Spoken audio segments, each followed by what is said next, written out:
ETF index mutual funds నేర్చుకుని stock మార్కెట్లో రాణించాలనుకుంటున్నారా? వెంటనే ఈ నెంబర్కి కాల్ చేయండి.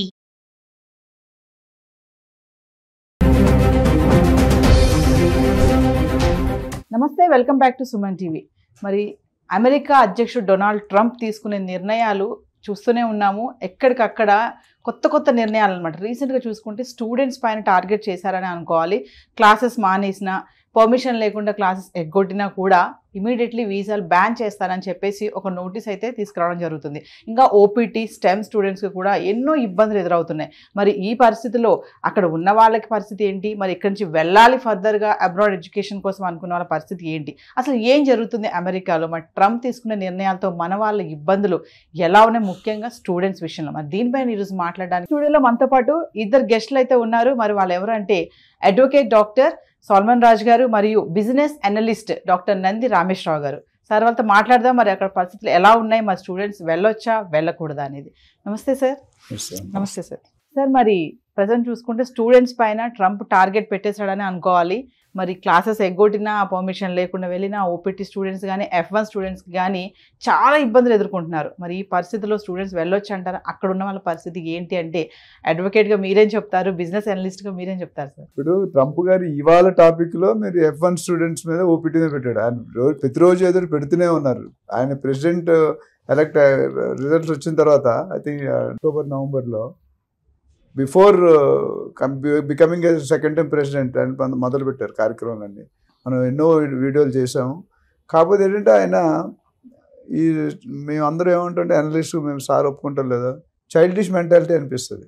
హిందీలో ఒక ప్రొవర్బ్ ఉంది, ఉమర్సే బచ్పన్ దిల్సే బచ్పన్ అని. ఇది ఇంచుమించు అదే. నేను 70+ ఉన్నాడు, 75 ఎంత ఉన్నట్టున్నారు.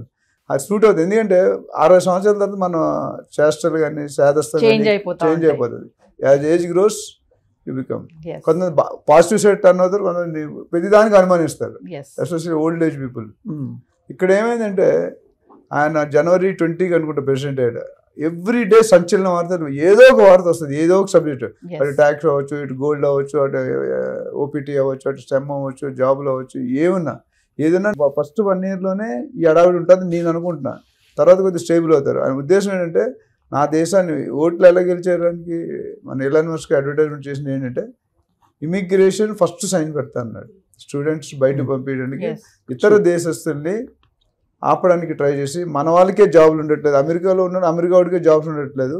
సీక్రెట్ అంటే మన వాళ్ళు వాళ్ళకంటే ఎక్కువ సంపాదిస్తారు. Either in business or doctors or engineers or consult, ఏదైనా మనకి ఇచ్చే రేట్ చాలా తక్కువ. ఇండియా వాళ్ళు గంటకి $8, $10, $15 వర్క్ చేస్తారు. వాళ్ళు అమెరికాకి $40, $50 per hour. Actually by hiring Indian they are saving 80% of the revenue. మీకు అది చాలామంది తెలియదు. మన వాళ్ళ కష్టం కూడా డిఫరెంట్ ఉంటుంది. మన డాలర్ కోసం ఎన్ని గంటలైనా పని చేస్తాం. 8 గంటలు కాదు, ఒకటి ఇంకో 4 గంటలు 5 గంటలు కూడా పని చేస్తారు. అందుకే Monday to Friday full PR. ఎవరు మాట్లాడరు మనతో, వాళ్ళు మాట్లాడితే సాటర్డే సండే. అమెరికాలో ఏంటంటే ఎదిరింటితో మాట్లాడడం కూడా కష్టమే. నువ్వు డైరెక్ట్ వెళ్ళకూడదు, మీకు కేసు వేస్తాడు. సో ఇక్కడ ఏమైందంటే ఈ స్టూడెంట్స్ ఇల్లీగల్ ఇండియా వాళ్ళు ఐ థింక్ 55 లక్షల మంది సుమారు ఉన్నారు అక్కడ. అందులో దాదాపు 17-18 lakhs ట్రాక్ మిస్ అయ్యి, they are not in a proper track. రకరకాలుగా అటు స్టూడెంట్స్ ఉన్నారు, ఇటు జాబ్ చేసేవాళ్ళు, petrol pump, gas stations, restaurants.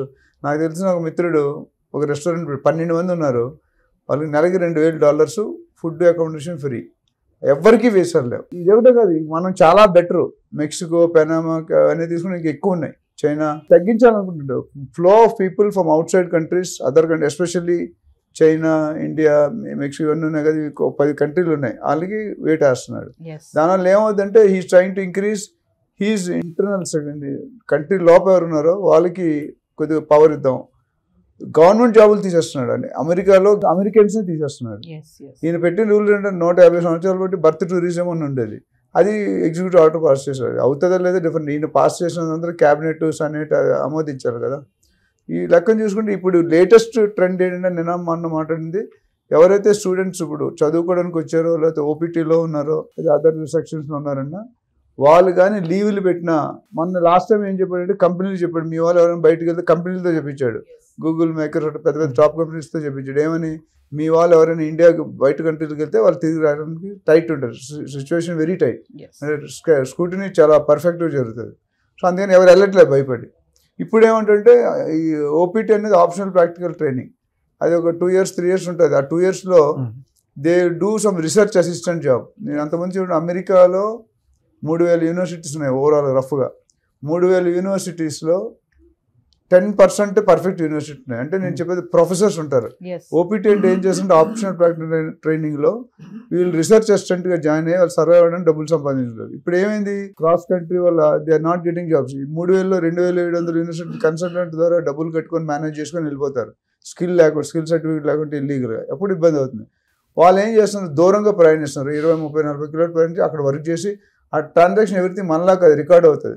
మళ్ళీ ఇంటికి వస్తున్నాడు, నువ్వు అక్కడికి ఎందుకు వెళ్ళావు చెక్ చేసి పట్టుకుంటున్నారు. అట్లా చున్కే మారంగా అంటాడు గబ్బర్ సింగ్. అట్లా అంటే సార్ ఇప్పుడు స్టూడెంట్స్ ని టార్గెట్ చేశారని అనుకోవచ్చా? ట్రంప్ సార్ కూడా చెప్తున్నారు, నాట్ ఓన్లీ స్టూడెంట్స్ స్టార్ట్ ఎప్పుడైతే పదవి చేపట్టాడో ట్రంప్ అప్పటి నుంచి ఆయన నిర్ణయాలు ఇలాగే ఉన్నాయి, చైల్డిష్ మెంటాలిటీతో డెసిషన్స్ తీసుకుంటారని అంటున్నారు. మీరేం చెప్తారు సార్? మరి ఫస్ట్లీ అండి, ఆయన ట్రంప్ గారు ప్రెసిడెంట్ అయ్యాక సార్ చెప్పినట్టు the very first decision what he signed, the very first executive order is about immigration. దాని తర్వాత ఈ ఇమిగ్రేషన్ పాలసీస్ అన్నీ కూడా he actually implemented to a greater extent. ఎందుకు అండ్ ఇప్పుడు తర్వాత స్టూడెంట్స్ పైన కూడా టార్గెట్ చేయడం జరిగింది. జే వీసాస్ కానీ F1 వీసాస్ కానీ ఇవన్నీ కూడా. ఎందుకంటే ఎర్లియర్ గవర్నమెంట్స్ అంతకుముందు బరాక్ ఒబామా ఉన్నప్పుడు కానీ లేదంటే అంతకుముందు జో బైడెన్ వీళ్ళంతా ఉన్నప్పుడు కూడా the American government, especially the education department, they have spent $3 trillion on achieving education. And $3 trillion spent చేసి కూడా ఆ అచీవ్డ్ డిజైర్డ్ రిజల్ట్స్ అన్నది రాలేదు. వాళ్ళు ఒక దాంతో మెజర్ చేస్తారండి, that is called the NAEP. NAEP అంటే national assessment of education program. NAEP. ఈ NAEPకి కొన్ని స్టాండర్డ్స్ ఉంటాయి, NAEPకి కొన్ని మెజర్మెంట్స్ ఉంటాయి. $3 trillion స్పెండ్ చేసి కూడా ఈ ఎడ్యుకేషన్, అమెరికన్ ఎడ్యుకేషన్ సిస్టమ్ అన్నది ఈ పరిధిలోకి రాలేదు. ఆ desired and achieved measurements, standards achieve చేయలేదు. కాబట్టి ఇవన్నీ అబ్జర్వ్ చేసి అమెరికన్ గవర్నమెంట్ $3 trillion స్పెండ్ చేసిన తర్వాత కూడా మనం ఇది అచీవ్ చేయలేకపోతున్నాం. వరల్డ్లో మనకి అది యాక్చువల్లీ ఒక బ్లాక్ మార్క్ అని చెప్పి ఆయన ఏం చేశాడు, he started implementing stringent and stricter educational policies. అందుకనే పేరెంట్స్ కానీ గైడ్ లైన్స్ ఇచ్చారు, స్టూడెంట్స్ కానీ గైడ్ లైన్స్ ఇచ్చారు, ఎడ్యుకేషన్ సిస్టమ్ అంతా కూడా రీవ్యాంప్ చేశారు. తర్వాత అటెండెన్స్ ఇస్ యాక్చువల్లీ మస్ట్ అని చెప్పన్నారు. తర్వాత ఇండియా అది గ్రేడింగ్ ఉంటుంది అక్కడ. It's not like what Indian system we have. ఈ గ్రేడింగ్స్లో ఏంటి అంటే so many hours have to be completed. ఇవన్నీ కూడా ఈ పాలసీస్ అన్నీ కూడా ఆ NAEP పరిధిలోకి రావాలని చెప్పి, ఒక వరల్డ్ స్టాండర్డ్ మెజర్మెంట్లో ఉండాలని చెప్పి ఈ పాలసీస్ తీసుకోవడం జరిగిందండి. I don't think what Trump he's done is wrong, or I don't think that he stands at committing a mistake or whatever. But ఓవరాల్గా చూసుకుంటే చదివే స్టూడెంట్స్, ఇండియన్స్ కానివ్వండి, బంగ్లాదేశీస్ కానివ్వండి, వేరే ఎనీ అదర్ కంట్రీ నేషనల్, అక్కడికి వెళ్ళి ఆ ఎడ్యుకేషన్ సిస్టంలో వాళ్ళు భాగస్తులు అక్కడ డిగ్రీలు సంపాదించుకుంటే వాళ్ళకి మంచి హై స్టాండర్డ్ ఆఫ్ ఎడ్యుకేషన్ వస్తుంది. దాంతో ఉద్యోగాలు అవకాశాలు కూడా చాలా ఎక్కువ ఉంటాయి. కాబట్టి ఈ NAEPలో రావాలని చెప్పి ఈ పాలసీస్ అన్ని, అదే తప్ప వేరే ఇంకేమీ లేదు. అంటే సార్ ట్రంప్ స్టార్టింగ్ నుంచి చూసుకుంటే ఇల్లీగల్ ఇమిగ్రెంట్స్ పైన ఉక్కుపాదం అన్నారు, వేరే దేశస్తులు ఎవరు మా దగ్గర వచ్చి ఉండకూడదు. మరి ఇప్పుడు అమెరికాలో ఉన్నటువంటి పీపులే ట్రంప్ తీసుకున్న నిర్ణయాలకు ఎగనెస్ట్ గా ఉన్నారు. కమింగ్ టు మళ్ళీ బర్త్ రైట్ సిటిజన్షిప్, ఒకటి స్టే ఆర్డర్ ఇచ్చింది కోర్ట్ అని చెప్తున్నారు. మరి అది ఇంకా రన్నింగ్ లోనే ఉంది, అది ఇంప్లిమెంట్ అవుతుందా అసలు? మరి అప్పటి వరకు మన వాళ్ళ పరిస్థితి ఏంటి? అక్కడ సడన్ గా డెసిషన్ వస్తే ఏంటి అంటే ఏం చెప్తారు సార్? ఇది 150 సంవత్సరాల నడుస్తుంది సార్ అన్నట్టు. గత ప్రెసిడెంట్లు అందరూ కూడా 2 టర్మ్స్ చేశారు చాలా వరకు. ఎవరు కూడా దాన్ని టచ్ చేయలేదు. టచ్ చేస్తే 1133 kilowatts ఉంటుంది పవర్ ట్రాన్స్ఫార్మర్. సో ఇప్పుడు ఈయన సైన్ ఎగ్జిక్యూటివ్ ఆర్డర్ రిలీజ్ చేసినంత మాత్రం అది యాక్సెప్ట్ చేయాలని లేదు. లాట్ ఆఫ్ డిబేట్ గోయింగ్ అని, అందుకని కోర్టు స్టే ఇచ్చింది. మన ఇండియాలో కూడా చూసాం, సీఎం కూడా ముట్టుకాయలు పెట్టింది కోర్టు అని అంటారు. Against public nobody will accept. ఎందుకంటే 150 years అంటే ఎంతమంది అంటే ఎవ్రీ 4 years ఒక ప్రెసిడెంట్ మారుతూనే ఉన్నాడు. ఒకటి. రెండోది, ఆయనకి తెలియంది ఏంటంటే మనల్ని తీసేయడం వల్ల ఆయనకి ఖర్చు పెరుగుతుంది కానీ తగ్గదు. Because we are working at 80% less cost, 70% less cost. So దానివల్ల చాలా ఆయన అందుకని నన్ను ఏం చేశాడు, ఒక 10 leadersని ఫామ్ చేసి ఆ లీడర్ని ఒక్కొక్కరు 100-1000 మంది డెవలప్ చేయమని ఇంటర్నల్గా చెప్పాడు. అట్లానే ఎక్స్పోర్ట్స్ చేసేవి కూడా కండిషన్ పెట్టాడు. బయట నుంచి తేవద్దు, మనం ఇక్కడే డెవలప్ చేసుకుందాం అన్న కండిషన్ పెట్టాడు. ఇక్కడ పెళ్లి చేసుకుని ఇక్కడ అమెరికాలో పిల్లల కంటే మాత్రం వాళ్ళకి సిటిజన్షిప్ ఇవ్వము అనేది మీరు మాట్లాడుతున్నారు. Birth tourism, visa lucky draw ట్రిప్లో మార్చారు, అట్లా వీసా ప్రాసెస్లో మార్చారు, ఫీజులు డిఫరెంట్గా ఉన్నాయి. ఇవన్నీ చూసుకుంటే కనుక ఓవరాల్ ట్యాక్సెస్, లేటెస్ట్ సబ్జెక్ట్ అంటే ట్యాక్సెస్. ఆయన నాకు తెలిసి టీవీలో చూశాను, హైయెస్ట్ పవర్ ఉన్న మనిషి ఎవరైనా అమెరికన్ ప్రెసిడెంట్. ఆ పొజిషన్ ఎవరు ఆయనకంటే ఐ థింక్ బిగ్గెస్ట్ పొజిషన్ లేదు. ఆయన అక్కడ తుమ్మితే మనం ఇక్కడ తుమ్మాలి, నరేంద్ర మోడీ ఇక్కడ తుమ్మితే చంద్రబాబు గారు రవీంద్ర రెడ్డి ఇక్కడ తుమ్మాలి. సో ఆయన ఏంటంటే is clearly nose next time ఈ కెనాట్ బికమ్ ప్రెసిడెంట్ ఎదర్ వే, ఏజ్ వైజ్ కూడా కాదు, టర్మ్ వైజ్ కూడా కాదు. సో 2 టర్మ్స్ కూడా ఎక్కువ చేయలేరు, నాట్ ఎలిజిబుల్. అయితే ఆయన ఇందా సార్ చెప్పినట్టు ఆయన తప్పు చేసాడు అంటలేదు, మనకు తప్పని ఆయన దేశ ప్రకారం ఆయన కరెక్ట్. బట్ మనకు ఆల్రెడీ ఇన్ని సంవత్సరాలు యూజ్ అయ్యాం కాబట్టి మనకి తప్పు అనిపిస్తుంది. పచ్చగా కానీ పచ్చగా అనిపిస్తాయి. అంటే సార్ ఇప్పుడు ప్రెసెంట్ మరి అక్కడ ఉన్న వాళ్ళ పరిస్థితి కానీ ఇంకా వెళ్ళాలి, అబ్రాడ్ ఎడ్యుకేషన్కి వెళ్ళాలని చాలా మంది, అమెరికా అనగానే వీసా వచ్చింది అంటే అమ్మో నేను ఇంకా అమెరికా వెళ్ళిపోయాను, నేను సెటిల్ అయిపోయిన నా లైఫ్ బిందాస్ అనుకుంటారు కదా. మరి అలాంటి వాళ్ళకే కానీ స్టూడెంట్స్కి కానీ పేరెంట్స్కి మరి ముఖ్యంగా ఏం చెప్తారు సార్ మీరు? ఒకటండి, అంటే ట్రంప్ గారు తీసుకున్నాకంటే ప్రెసిడెంట్ అయ్యాక ఇమిగ్రేషన్ పాలసీస్ అన్నీ కూడా చాలా స్ట్రింజెంట్ చేశారు. రెండోది ఎడ్యుకేషన్ సిస్టమ్ అంతా కూడా రీవ్యాంప్ చేశారు. కానీ ఇంకొకటి, ఒకవైపు ఇట్లా చేస్తూ ఇంకొక వైపు ఒక 10 కంట్రీస్కి visa free entry to the United States of America అని చెప్పి ఒకటి ఇచ్చారు. ఇన్నేళ్ళు ఇండియన్స్కి ఒక టూరిస్ట్ వీసా దొరకడం కూడా కష్టం. If somebody wants to go visit America on tourist visa, మీరు అమెరికన్ కాన్సులేట్కి వెళ్తే మీకు ఈజీగా వీసా దొరికేది కాదు.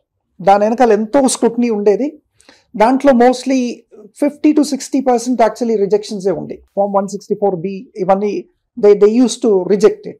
ఇప్పుడు ఏం చేశారంటే 10 నేషన్స్కి వీసా ఫ్రీ ఎంట్రీ చేశారు. ఆ 10 నేషన్స్లో India is one of the countries అండి. ఎన్నో ఏళ్ల తర్వాత ఇండియాకి ఆ స్థానం దక్కిందండి. So we're proud to be Indians, we're proud to say that we have an entry-free visa to United States of America. India ఉంది, మలేషియా ఉంది, సింగపూర్ ఉంది, తర్వాత కొన్ని Asian countries like Vietnam, Cambodia, ఇట్లాంటివన్నీ కూడా ఉన్నాయండి. So that is one good thing what Trump he's done. ఒకవైపు ఈ పాలసీస్ అన్నీ చేస్తూ ఇంకోవైపు వీసా ఫ్రీ ఎంట్రీ. మనం క్వశ్చన్ వేసుకుంటే వీసా ఫ్రీ ఎంట్రీ ఎందుకు అంటే that is only for tourist visa, revenue pumping చేయడానికే అమెరికాకి. మీరు ఇందాక సార్ చెప్పినట్టు ఈ ఇమ్మిగ్రేషన్ పాలసీస్ ఇంప్లిమెంట్ చేసి వాళ్ళందరినీ కూడా డిపోర్ట్ చేస్తే రెవెన్యూ తగ్గిపోయింది. ఈ విధంగా రెవెన్యూ పంప్ చేసుకోవాలని చెప్పి for the year 2025 till December 2025 India, Malaysia, Singapore and many 7 other countries కూడా, మోస్ట్లీ ఏషియన్ కంట్రీస్ అండి, ఏషియన్ కంట్రీస్ అన్నిటికీ కూడా వీసా ఫ్రీ ఎంట్రీ ఇచ్చారు. ఇప్పుడు స్టూడెంట్స్ వెళ్ళాలా లేదా అంటే ఎడ్యుకేషన్ పాలసీ ఇందాక మనం అనుకున్నట్టు NAEPలో ఆ స్టాండర్డ్ మెజర్మెంట్ ఉంది అని చెప్తున్నారు కాబట్టి, అది అచీవ్ చేయాలనుకుంటున్నారు కాబట్టి డెఫినెట్గా I advise and recommend all the Indian students to still go and study there అండి, so that you will achieve the highest standard education. ఇంకో point I want to add, ఇండియాలో ఇప్పుడు ఈ కండిషన్స్ వల్ల ట్రంప్ గారు ప్రెసిడెంట్ అయిన దగ్గర నుండి there is a analysis done by somebody, 50,000 crores are saved by Indians. ఎందుకంటే వాళ్ళు పంపించడానికి ఇష్టపడట్లేదు. అక్కడికి వెళ్ళాక అయోమయంలో ఉంటాడు, జాబ్ ఉంటుందా రాదా, యూనివర్సిటీ ఫ్లైట్ దిగాక రిసీవ్ చేసుకుని ఎవరైనా వస్తారా లేదా, అదొకటి. రెండోది, నేను ఒక చిన్న ఎగ్జాంపుల్ మీరు అడుగుతున్న, ఢిల్లీలో కొన్ని రోజులు వర్క్ చేసాను. From there we wanted to go to Germany. నేను మా బాస్ ఇద్దరం అప్లై చేసాం ఒకే రోజు.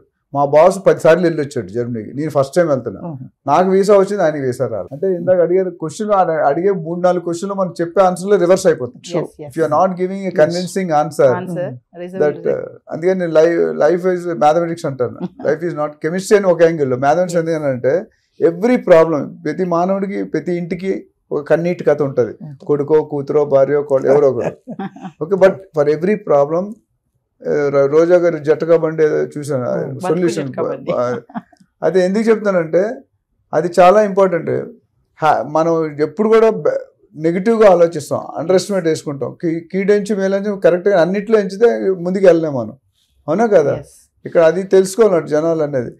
Indian parents already mentally prepare that అక్కడికి వెళ్ళి ఇబ్బంది పడదు. ఇక్కడ కూడా ఇండియాలో కూడా మా అబ్బాయి కూడా వెళ్ళమంటే వెళ్ళనంటాడు అమెరికా. ఎందుకు వెళ్ళాలి, నేను ఇండియాలోనే వస్తాను, అంత సాలరీస్ ఇక్కడే వస్తున్నాయి కదా, అక్కడికి వెళ్ళి ఎప్పుడు తీసేస్తాడు దినదిన. మా ఫ్రెండ్స్ చాలా మంది ఉన్నారు, స్కూల్ మేట్స్ 25-30 years, వాళ్ళు పర్లేదు లేటెస్ట్కి వెళ్ళిన వాళ్ళు ఇబ్బంది పడుతున్నారు. అందుకని ట్రంప్ అనేది ఆయన ప్రకారం చేసుకుపోతాడు. కొన్ని యాక్సెప్ట్ అవుతాయి, కొన్ని యాక్సెప్ట్ కావు. ఏదేమైనా కొద్ది రోజులు మనం కూడా తీసుకున్న నిర్ణయాలకు అనుగుణంగా ఉంటే ఇట్స్ బెస్ట్ అంటారు. అంటే ఒక విధంగా కరెక్ట్ అండి, ఎందుకంటే అన్స్కిల్డ్ పీపుల్ వెళ్ళడం కరెక్ట్ కాదు. They are managing. ఇప్పుడు కన్సల్టెంట్ 2 రకాలు ఉంటాయి, అంతకుముందు మాట్లాడడం మీకు గుర్తుంటే. ఒక కన్సల్టెంట్ క్యాండిడేట్ దగ్గర తీసుకుంటాడు డబ్బులు, ఒక కన్సల్టెంట్ కంపెనీ దగ్గర యూనివర్సిటీ దగ్గర తీసుకుంటాడు. ఎవరైతే క్యాండిడేట్ దగ్గర తీసుకుని ఇల్లీగల్, ఎందుకంటే వాడికి అర్హత ఉండదు. అమీర్పేటలో 5,000 ఇచ్చి కోర్స్ చేస్తాడు, నాకు అయినో జావా ప్లస్ అయినో చాట్ జీపీటీ అయినో ఏ అంటాడు. 1 monthలో ఏమొస్తుంది, 1-2 monthsలో ఏమొస్తుంది, ఏమీ రాదు, జస్ట్ ఏదో. అదే యూనివర్సిటీ ఇచ్చిన ఈ క్యాండిడేట్ని, మంచి క్యాండిడేట్ని సెలెక్ట్ చేస్తాడు. There is 2 options. ఎక్కడైతే ఒక కన్సల్టెంట్ క్యాండిడేట్ తీసుకుంటే క్యాండిడేట్స్ బిలో స్టాండర్డ్స్ ఉంటారు నా ప్రకారం, వాళ్ళు తీసేయడమే బెటర్. ఎందుకంటే వాళ్ళ మిగతా ఇండియన్స్ కూడా బ్యాడ్ నేమ్ వస్తుంది. బట్ ఎవరైతే క్వాలిటీ స్కిల్ పీపుల్ ఉన్నారో వాళ్ళు వెళ్ళడం బెటర్. ఇప్పుడు వెళ్ళే వాళ్ళు కూడా జాగ్రత్త పడి అవన్నీ ఉంటేనే వెళ్ళాలి అనేది మైండ్లో కూర్చోబెట్టాడు ట్రంప్ గారు. అయితే ఆయన ఎంతకాలం ఉంటే, ఆయన ఉన్నంతకాలం అయితే బండి నడుస్తూనే ఉంటుంది. థ్యాంక్ యూ సార్, సాల్మన్ రాజు గారు అండ్ నంది రామేశ్వరం గారు. Thank you.